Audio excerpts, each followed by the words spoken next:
Yetişkinlikte yol boyu badireler atlatmış kimseler olarak, duygusal olarak kopuk bir alandayızdır. Ya da bugün sanki dönmüş gibi davranırız. Nedir bu? Karışık.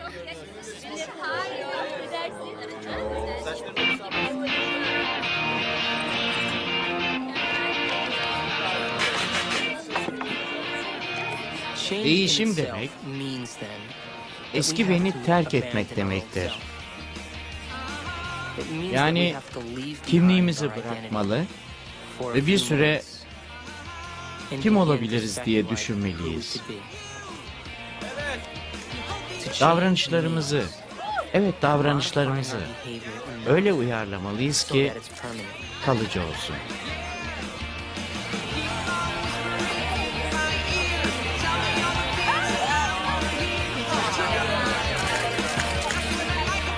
Deneyimlerimiz bildiklerimizi renklendirir. Yani hiçbir şeyin öznel değeri yoktur. Çünkü her şeyi önceki yaşantı ve duygularımıza göre değerlendiriyoruz. Her şeyin duygusal bir ağırlığı var. Biz bu şekilde bir değerlendirme yapıyoruz. Duygulardan başladık. Yani ruhsal, maddi olmayan şeylerden. Ve buradan ağırlığı olan gerçek moleküllere, yapı ve dizilişi olan peptitlere geldik. Bilim hipotalamusun nöropeptitler yaptığını biliyor. Bunlar güçlü kimyasallar. İşte size peptitle hücrenin hikayesi. Peptit alıcıyı bulup bağlanır ve öylece kalır. Sonra kopar. Tekrar geride dönebilir. Ama kaldığı sürece hücreyi değiştirir. Alıcıya yerleşik peptit biyokimyasal etkimeler yapar. Bunların bazıları hücre çekirdeğini değiştirir. Her hücre şüphesiz canlıdır ve bilince sahiptir. Özellikle de bilince gözlemcinin bakış açısı diyorsak. Hücrenin bakış açısı vardır. Nerede olduğunu, nereye gittiğini, hangi proteinleri yaptığını bilir. Bölünecek mi yoksa bunu durduran bir programda mı onu çok iyi bilir. Hücre bedendeki bilincin en küçük birimidir. Ben acıktım. Hücreler beyine bağırır. Acıktım. Bugün payımızı almadık. Sonra beyine uyarılar gönderecekler ve beyin hayal kurmaya başlayacak. Acıktım. Kafamızdaki sesler dönüşecek. Acıktım. Neden sıkıldığınızı bir düşünün. Acıktım. Aklınızın neden karıştığını düşünün. Acılarımız için bir neden düşünün. Beden beyne istediği kimyasalı almadığını söyler. Beyin harekete geçer ve alın lobumuza görüntüler çakar. Ve bu uzunca süre böyle devam eder. Ta ki yemek yiyene kadar. Evet. Bütün tabak bizim arkadaşlar.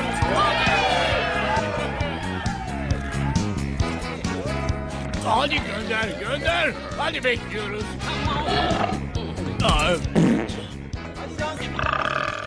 Benim bağımlılık tarifim gayet basit. Kendinizi yapmaktan alıkoyamadığınız her şey.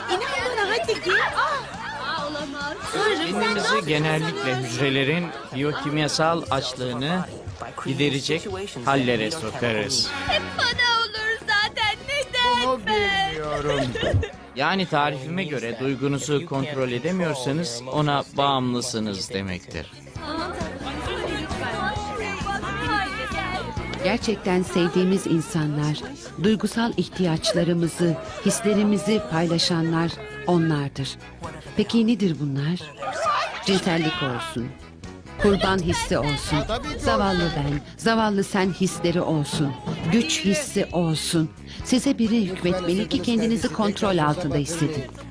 Sana da kurallarına da ben gelinin kardeşiyim. İstersen sotopopumu bile batırırım, anladın mı? Sallanma ve servise devam et, tamam mı?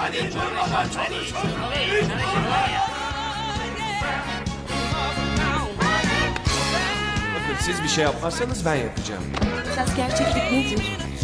Gerçek nedir? Esas gerçeklik nedir? Gerçek nedir?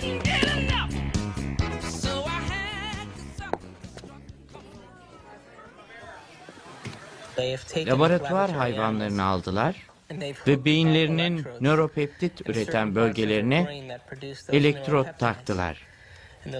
Nöropeptitler öyle güçlü kimyasallardır ki hayvanları bir kolu itince kimyasal, yani nöropeptit almak üzere ittiler. Hayvan nöropeptiti açlıktan, seksten, susuzluktan, uykudan daha çok istiyordu. Durum tükenme noktasına gitti. Ayakta duramaz hale gelip çöktü. Aslında stres de bize aynını yapar. Strese öyle bağımlı oluruz ki istifa bile edemeyiz. Çünkü bize faydası yoktur.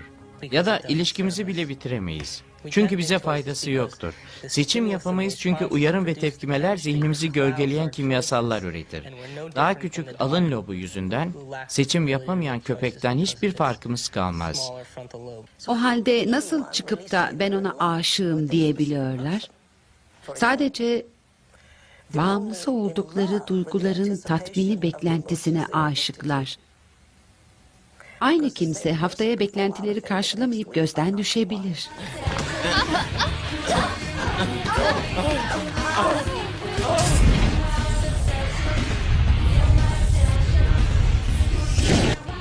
Amanda.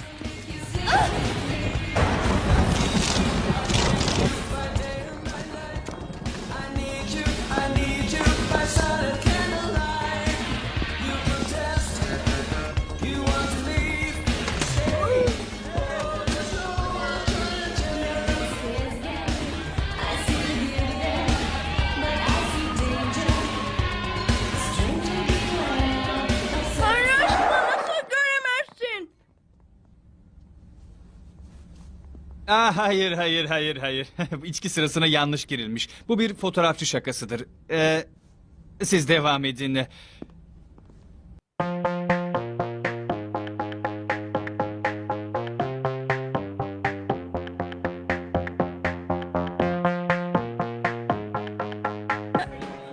Damadı bir kızla gördüm. Ne zaman? Daha şimdi. Ben damatla beraberdim. Hey, ben dudak okuyabilirim. Affedersin, az önce damatlaydım. O Paulette'e aşık. Nerede?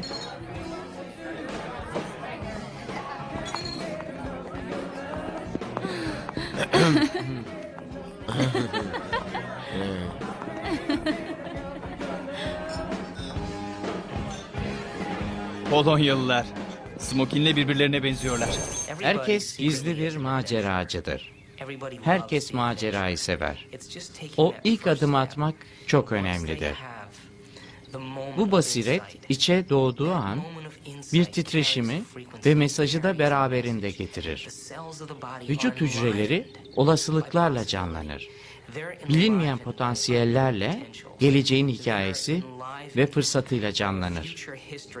Bu belki tavşan deliğinden daha aşağısıdır. Kendilerine izin verir de o güçlüğü, gizemi ve ihtimali yaşarlarsa tavşan deliğinden çıktıklarında artık farklı biridirler. Dünyalarına geri dönerler. Bu bilgiyi işleyip zihin ve beyinlerinde iz bıraktıklarından dünyayı asla eskisi gibi algılamazlar.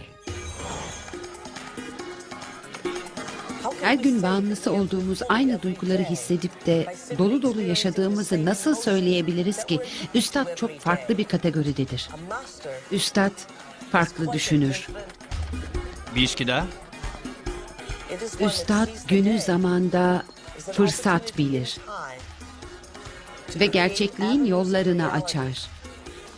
Doğmamış duygu ve gerçeklikler yaratır.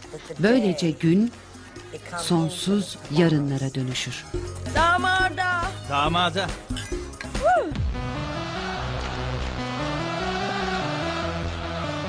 Ne haber beyler? Merhaba. Ne alıyoruz? Istık. Hem de soyulmuş. Evet. Evet, bu bir psikosomatik ağdır. Ve bazılarımız, özellikle delikanlılar, aşağıdaki merkezlerin kontrolünde. Şerefe. Gözler duygu moleküllerinin kontrolünde. Hatta diyebilirim ki, söylemek istemiyorum ama insafındadır. Odaklanacağımız yeri seçen hızlı göz hareketleri beynin tam ortasında oluşur. Uyku getiren ve birçok peptidinin alıcıları da buradadır. Süregiden arama komutu belli bir duygusal hale yöneliktir. Bunları peptitler yönlendirir. İnek.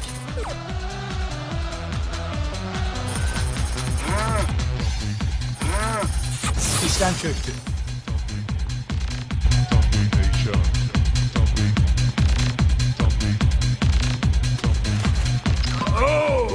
Anneciğim. Hey, siz daha ne bekliyorsunuz ha? Hadi bakalım sizi pisicikler. Size inanamıyorum çocuklar. Nesiniz siz ha? Hadi çekilin önümden. Merhaba tatlım, hey. Konuşmak istediğini sen de biliyorsun ama hadi söyle bakalım.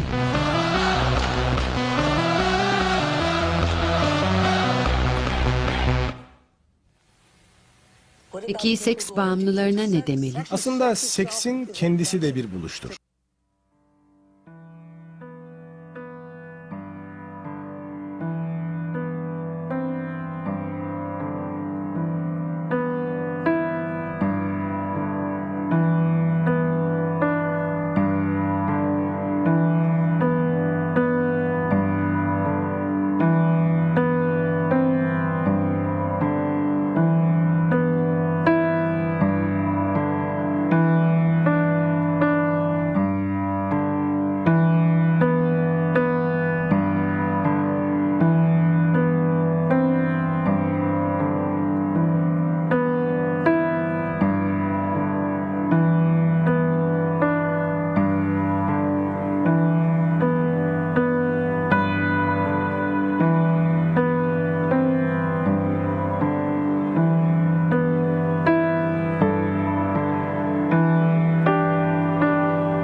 Hey şunu bırakır mısın lütfen yapma şunu tamam mı? Kolkasız bir Polonyalı düğünü olabilir mi ha? Söyle bana! Ellerini aletlerinden çek tamam mı?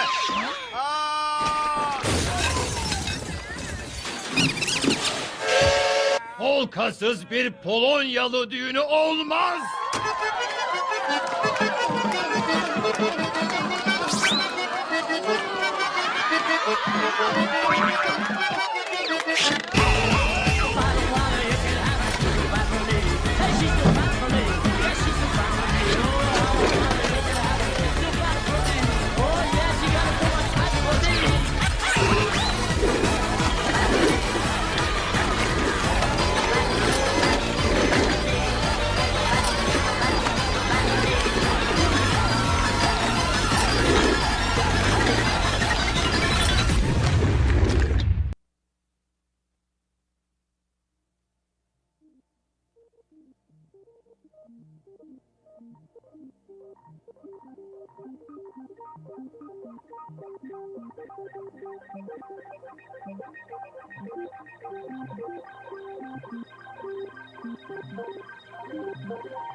Zihnimiz gerçekten bedenimizi yaratır.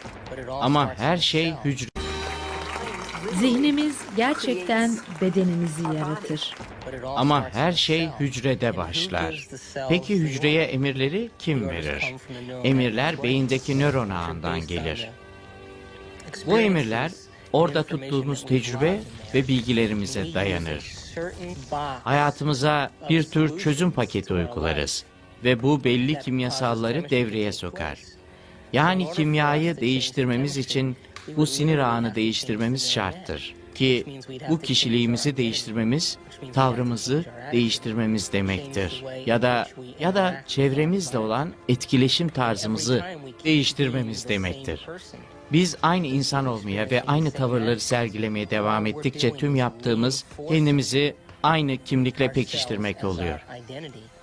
Bir keresinde bir kadınlar hapishanesinde konuşmuştum. Hepsi de uyuşturucu bağımlısıydı. Şunu öğrettik. Hücrelerinin eroin için alıcıları vardı ve daha çok eroin aldıkça kendi eroinleri olan endorfini yapabilme becerileri gittikçe azalıyordu.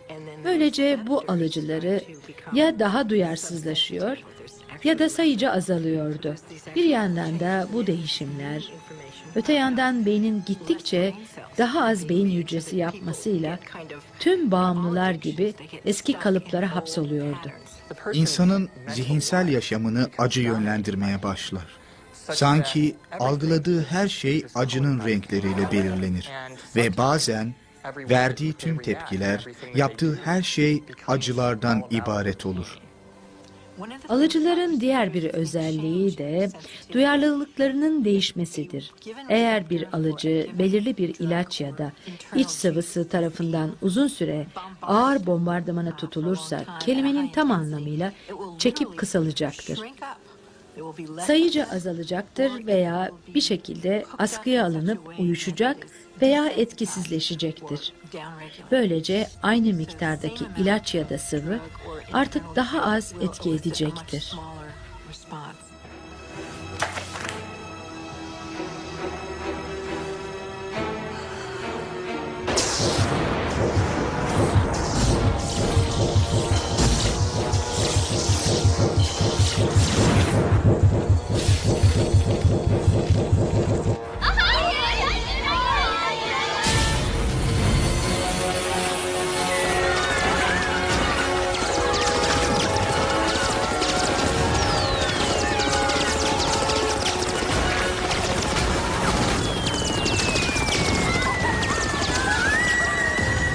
Eğer hücreyi aynı tavır ve aynı kimyayla her gün tekrar bombalarsak, o hücre sonunda bölünmeye karar verecektir. Ve bir kardeş ya da yavru hücre ürettiğinde, yeni hücrenin o belirli duygusal nöropeptitler için daha fazla alıcısı olacaktır. Vitaminler, mineraller, besinler için, hatta toksinlerin boşaltılması için bile daha az alıcısı olacaktır. Yaşlanmanın nedeni düzensiz protein üretimidir. Yaşlanınca ne olur? Cildimiz esnekliğini kaybeder. Elastin de zaten bir proteindir. Enzimlerimize ne olur? İyi sindiremeyiz. Eklem sıvımıza ne olur? Bunlar proteinlerdir. Kireçlenip kayganlaşırlar. Kemiklerimiz ne olur? İncelirler. Yani yaşlanmanın nedeni düzensiz protein üretimidir. Akla şu soru gelir. Gerçekten ne yediğimiz fark eder mi? Eğer hücre 20 yıl duygusal istismara maruz kalıp da ihtiyacı olan besin için tek bir alıcısı bile kalmamışsa, iyi beslenmenin bir etkisi olur mu?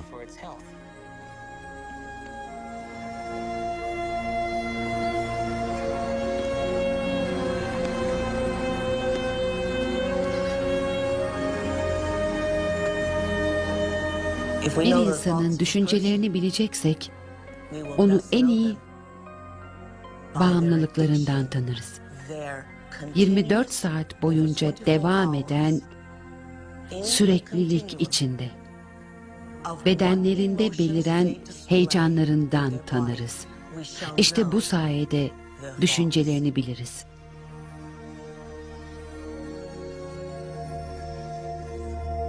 Senden nefret ediyorum.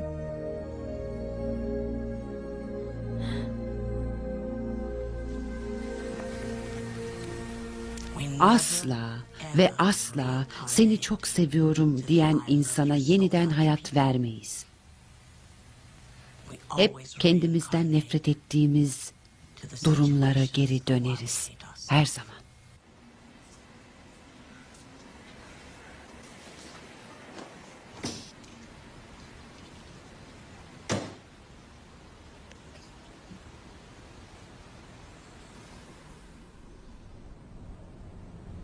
Senden nefret ediyorum.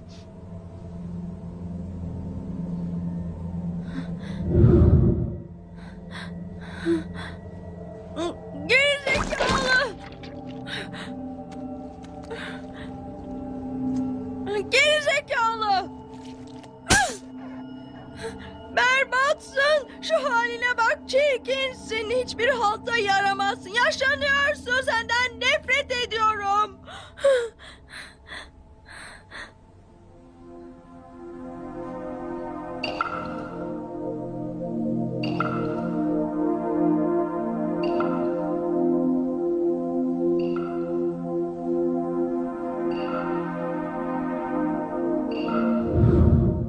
İnsanı düşündürüyor değil mi?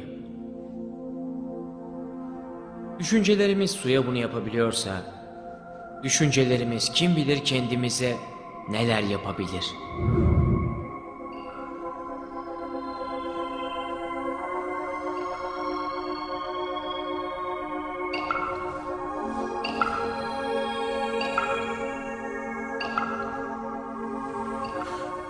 Kimse gelip de size kendi güzel benliğiniz hakkında yeterli aklı başında bir bilgi sunmamıştır.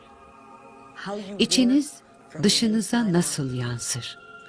Neden bağımlılıklarınız var? Çünkü daha iyisine sahip değilsiniz. Daha iyisini hayal bile etmediniz. Çünkü kimse size daha iyi hayal etmeyi öğretmedi. Yeni veriler gösteriyor ki ne bağımlılığı olursa olsun, kokain, eroin, nikotin ya da alkol, her biri yeni beyin hücrelerinin gelişimini durduruyor. Bu çok açık bir şey. Yine de alınan madde bırakıldığı an yeniden gelişme mutlaka mümkündür. Bitmiş. Tuzakları görene kadar çamura batar çıkarsınız. Çünkü görmüyorsanız ancak böyle öğrenebilirsiniz. Yeni bir şeyi anlamak için tek yolunuz işte budur. Evren bunları kapınıza getirir. Eğer siz üzerine düşerseniz ve kurulu kalıplarınızı aşarak düşünürseniz, onlarda öğrenilecek çok şeyler vardır. Acaba... Vay canına. Diş macununu ödünç alabilir miyim?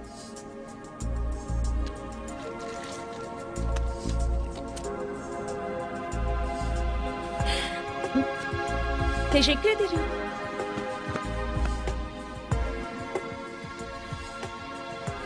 Yok olmak derken fiziksel olarak kaybolmaktan bahsetmiyorum. Kastettiğim beynin kişiliğimizle alakalı olan bölgesinden. İnsanlar, yerler, nesneler, dönemler, olaylarla olan ilişkimizle alakalı bölgesinden dışarı çıkmamızdır. Beynimizin kimliğimizi tekrar tekrar doğrulayan çağrışım merkezlerinde biz yokuz.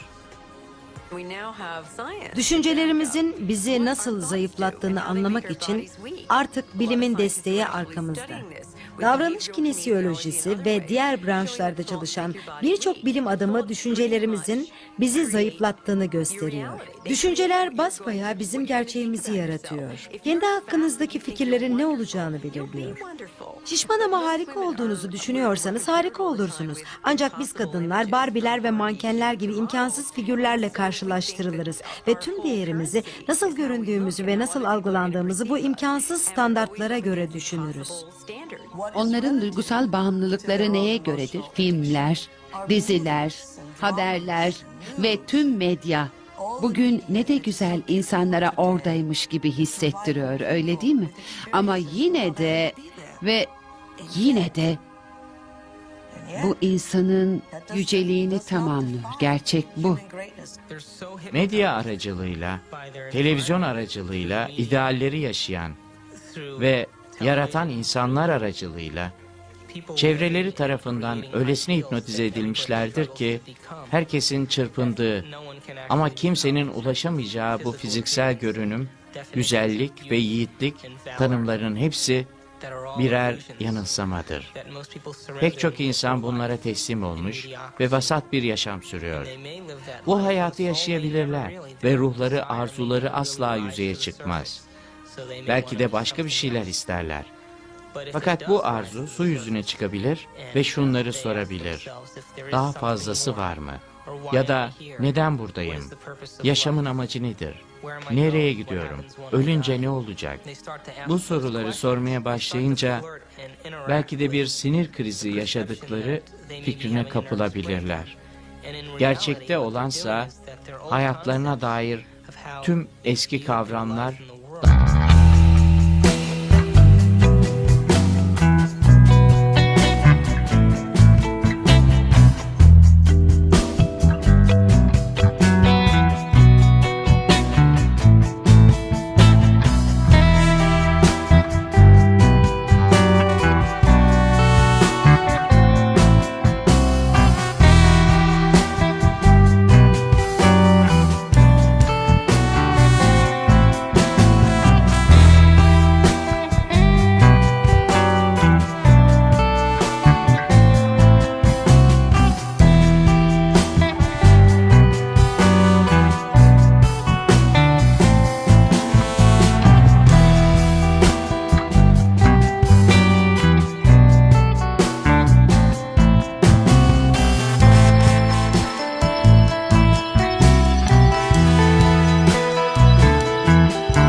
beynimizde yepyeni bir bölgeye ayak bastık.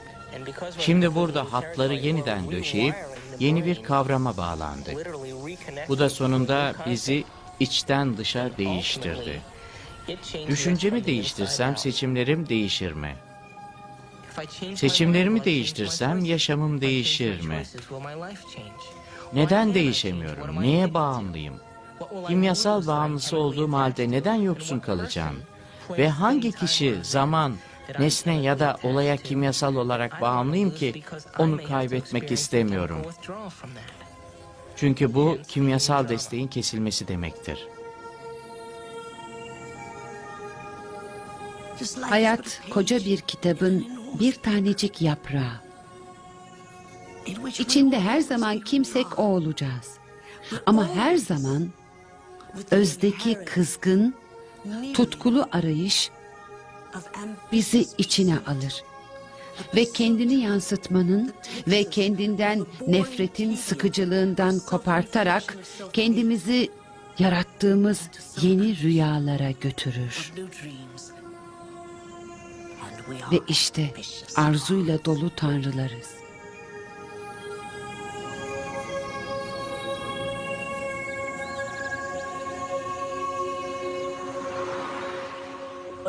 Samanyolu'nda yaşam içerip de dinin bu kadar boyunduruğu altında bulunan başka bir gezegen yoktur. Peki bunun neden böyle olduğunu biliyor musunuz?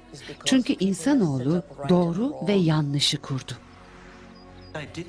Doğru ve yanlış yoktur desem bu her şey serbest demek mi olurdu? Kesinlikle hayır. Benim doğru ve yanlışla ve bu tip şeylerle ilgili sorunum her şeyin serbest olmasını istemem değil. Doğru ve yanlışın yeterince uzağa gitmemesi. Hiç günah işlemediler, hiç yanlış yapmadılar. Yanlış değillerdi. Toplumla ahlakı yüzleştirmediler. Bu onların güçlüğü. Bu yüzden buradalar. Yanılmak, öğrenmek, araştırmak için. Ve bunun bilgeliğiyle daha da büyük hayaller yaratmak için. Yukarıda kayıt tutan kimse yok. Kayıtlar buramda ve onlarla ben hesaplaşacağım. Bu göklerde kayıt tutan Tanrı fikrinden çok daha acı verici. Yani aydınlanma yoluna giren kimse her yaptığında kesinlikle kusursuz olacaktır. Lanetlenme korkusu yüzünden mi? Hayır. Tanrı'nın cezalarından ya da bağışlanmayacağını düşündüğünden mi? Ya, bunlar bizi esas sorundan uzak tutan bahaneler. Gerçekten aydınlanmış kişi her eylemin hesaplaşacağı bir sonucu olduğunu görecektir. Eğer bilgeysem sonrasında yüzleşmek, çözmek ya da dengelemek zorunda kalacağım şeyler yapmam. Asıl kriter işte budur. Tanrı ya da gerçekliğin temel seviyesi teorik olarak o her yerde olabilir. Kendini dünyada nasıl tezahür ettirdiği biraz daha karmaşık bir konudur. Bence daha geleneksel dini bir bakış açısıyla insanlar kişi Tanrı'dan daha uzaklaştılar. Yukarıdaki, dışarıdaki ya da buradaki Tanrı'dan içimizdeki Tanrı'ya bir geçiş oldu. Bu bir ilerleme. Ama çoğununki gibi Tanrı içimizde ama bizden ayrı gibi bir fikir çıksın istemiyoruz. İçimizdeki Tanrı'yı korku filmlerinde göğüsten çıkan yaratıklar gibi düşünüyorlar. Tanrı böyle aptal bir anlamda içimizde değil. Tanrı'da yaşar, hareket eder ve var oluruz. Öyle ki aslında kendimiz ilahiyiz. Benimle senin tanrılığın arasındaki ilişki ne? İlişki yok çünkü tek bir tanrılık var. O ikimizin içinde de var. Bütün insanlar ilahidir. Buna herkesin şeytanın sesi ya da sapkınlık diyebilecek olması size de ironik gelmiyor mu? Bence bu çok ironik. Eğer bu sapkınlıksa o zaman herkese vaat edilen Tanrı'yla ayrılmaz bir bütünlük teşkil eder.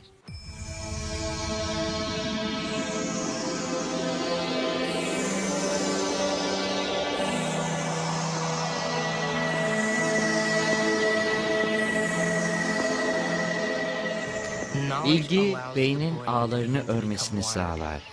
Böylece hep var olmuş olanı görmeye başlayacağız. Ama bu otomatik programların içinde göremiyoruz çünkü bu rutin içerisinde beynimiz hep tanıdık kavramlarla işleniyor. Bilgiyi öğrenmek demek yeni şeyler öğrenmek demektir. Yeni şeyler öğrenmekse yeni veriler toplamak, bunlarla yeni bir devre kurup duyarlılık geliştirmek ve neyin ne olduğunu ilk kez görmek demektir. Bağlı olduğumuz davranış ve karakter kalıplarımızı değiştirmek için muazzam bir potansiyelimiz var. Beni dinlediyseniz ve söylediğim herhangi bir şeyi hatırlıyorsanız, artık fizyolojiniz öncekinden farklıdır. Bu tıp ve bilim dalında Nobel almış Eric Kandel'in bir konuşmasında gayet güzel ifade ettiği gibidir. Temelde hafızanız kodlanmıştır ve genetik yapınız değişmiştir. Daha önce sinir sisteminden katı ve kolay değişemez bir şeymiş gibi bahsediyorken artık bunun pek doğru olmadığını biliyoruz. Aslında sinir sistemi son derece yorulabilir ki bu o derecede kolay değişebilir demektir. İnsan beyninin yapısını incelerseniz hassas bir elden çıkan özel tasarımını görebilirsiniz. Amacı birleşik alanı ve yaşamın birliğini deneyimletmektir. Birbirimize bağlıyız. Bence en temel şey bir enerji alanıyla bağlı oluşumuz. Bir ışık denizinde yüzüyoruz ki bu da sıfır noktası alanıdır. Bence öncelikle şu ayrılık fikrinden uzaklaşmalıyız. Şu an dünyadaki en büyük sorun ayrılık. Bu dolanık evren kavramını alıp insan deneyimine uyarlarsanız ki insan evrenin bir parçasıdır ve derseniz ki varsayalım yaşam dolanık. Peki bu kendini nasıl gösterir? Kendini gösterebileceği yollardan başlayalım. Eğer başka bir zihinle bağlantı varsa buna telepati diyoruz. Başka yerde bir nesneyle bağlantı varsa duru görü diyoruz. Zamanı aşan bir bağlantı varsa kehanet diyoruz.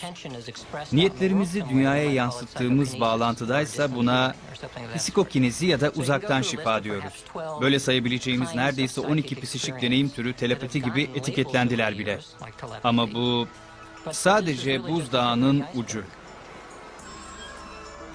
İnsanlar son derece küçük olan Planck ölçeğiyle ruhsallık açısından neden bu kadar ilgilendiğimi soruyor.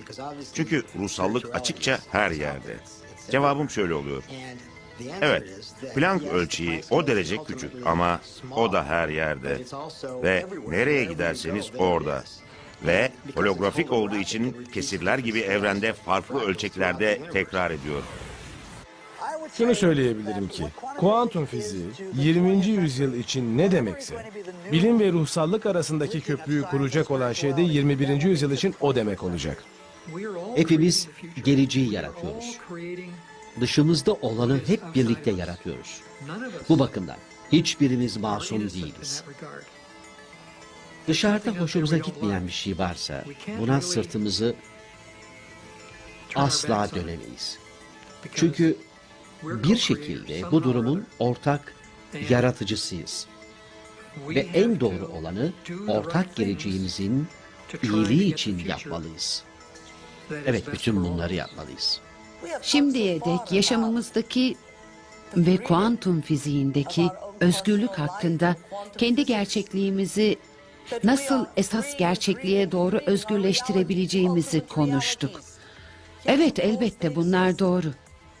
Peki bunları başardıktan sonra ne olacak? Sırada ne var? Ne zaman benden bire geçeceğiz? Ne zaman bilinçaltımız olacağız? Ne zaman birin bilgisi kişinin kendine geçecek? Ne zaman? Gerçek doğanızı anlamaya başladığınızda artık soru da cevap da yoktur. Sadece anında idrak vardır. O zaman tavşan deliğinden çıkar ve bu illüzyon ve büyü dünyasında hiç ölmeyeceğinizi ve hiç doğmadığınızı bilerek işe koyulursunuz. Olası olaylar arasından bilinçli seçimle gerçek deneyim başlar. Böylece ilk kez bilim özgür iradeyle karşılaşır. Bilinç özgürdür çünkü öznenin matematiksel bir tanımı yoktur. Yalnızca nesneler matematikseldir. O da ancak olasılıklar kapsamında.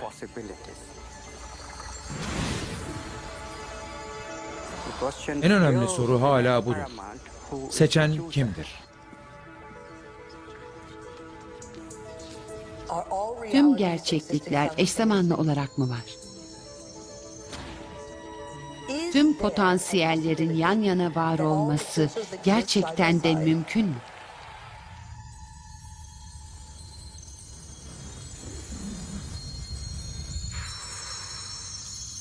Doktor Kuantum düz dünyayı ziyaret ediyor.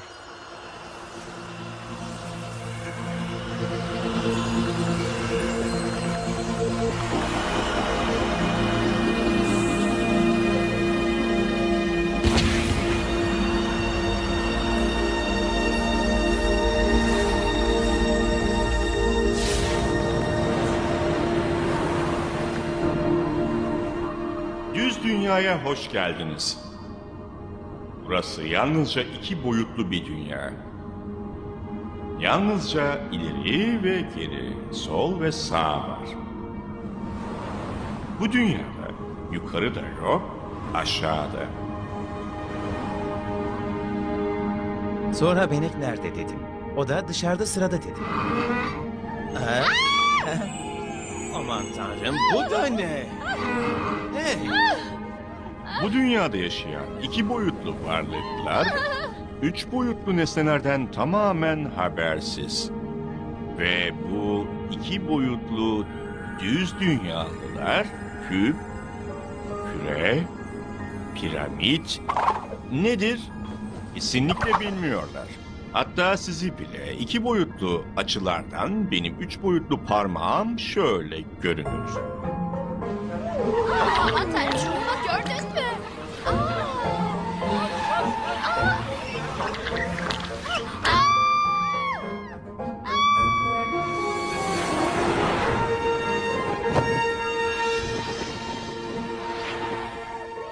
Merhaba küçük çember. Bilinmeyenin korkusu. Yoksa henüz bilinmeyenin mi demeli? Size bir bilmece. Sadece bildiklerimizi görüyorsak, yeni bir şeyi, bilinmeyeni nasıl görebiliriz? Kutumuzdan dışarı nasıl çıkarız? Merhaba küçük çember. Korkma. Kim konuştu? Neredesin? Bunu açıklamak her zaman çok zordur. Ben başka bir boyuttanım. Başka bir uzayda. Senin üstündeyim. Ay!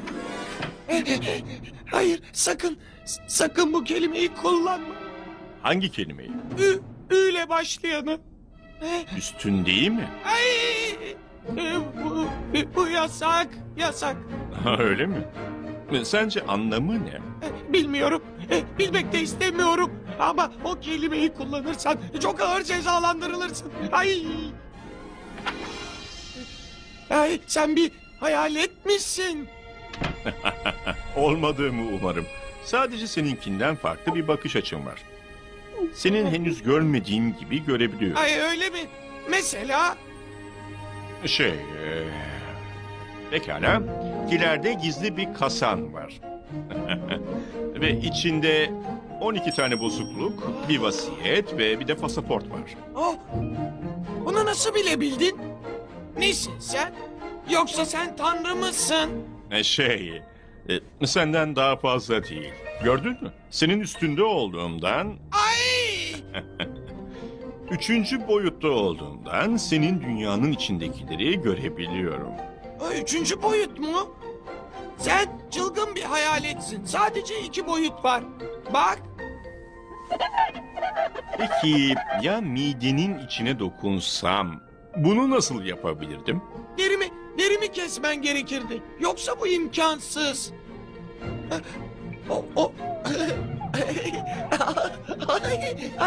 Dur lütfen. Fazlasına hazır mısın?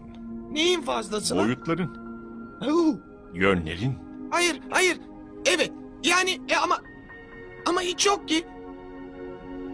Daha mı? Bana ne olacak? Neye dönüşeceğim? Bilmek için ona dönüşmelisin. Tamam. Mükemmel.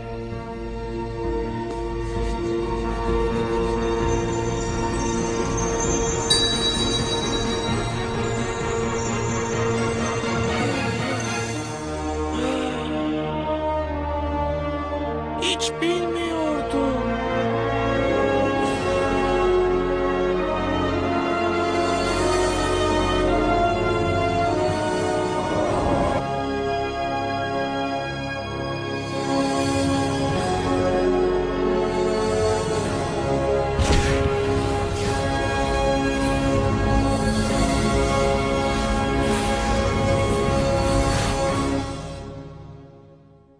Tuhaf değil mi? Bizi en çok korkutan şey, aynı zamanda en çok heyecanlandıran şey.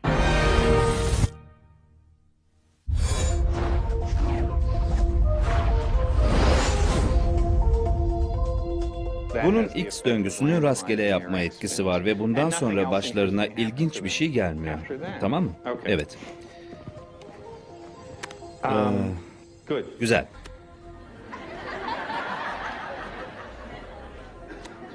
Güldürmenin en kolay yolu bu. Size şunu diyeceklerini bildiğinizden onlara fikirlerini soramazsınız. Farklı davranmaya başladın. Eski halini daha çok seviyordun. Bu değiştiğinizin büyük bir işareti. Ama gerekirse bunu kesip düzenleyebilirsiniz, değil mi? Emin değiliz. Evet, emin değiliz. Kim Heimlich manevrası yapabilir? Tamam, çekiyoruz.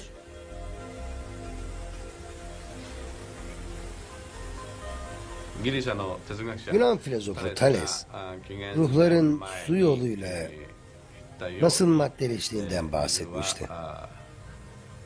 Bence dünyanın huzurlu olması için suyun huzurlu olması gerek. Ben kuantum fiziği okudum. Bazen bunu öğretirim. Kuantum fiziği üzerine bir kitap ve kuantum fiziğinin anlamını açıklayan birçok kitap yazdım. Harvard'da doktoradan sonra Avrupa'ya CERN laboratuvarına gittim.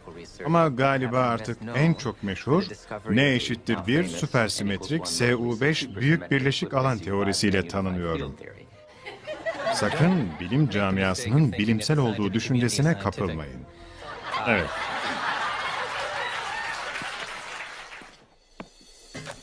İki şey var.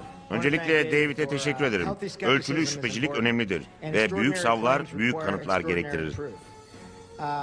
Sorun şu, bilinç hakkında geleneksel yaklaşımları savunanlar, yani beyin, zihin, bilgisayar diyenlerin ellerinde kanıt var ve bizde yok gibi. Ama bir de bizde... Pardon.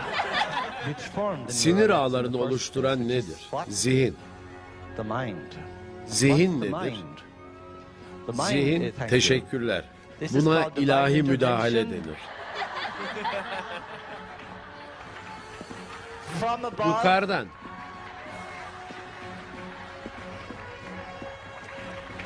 Ama ayakları kilden. Bununla uğraştım çünkü kanıtım... hayır, baştan al. Tamam. Zamanda geri git. Geriye gidip bunu düzeltebilirim. Yapabilirsin. Merhaba, adım Lynn McTaggart. Alan adlı kitabın yazarıyım. Ben Doktor Daniel Monti, psikiyatri ve insan davranışları uzmanıyım.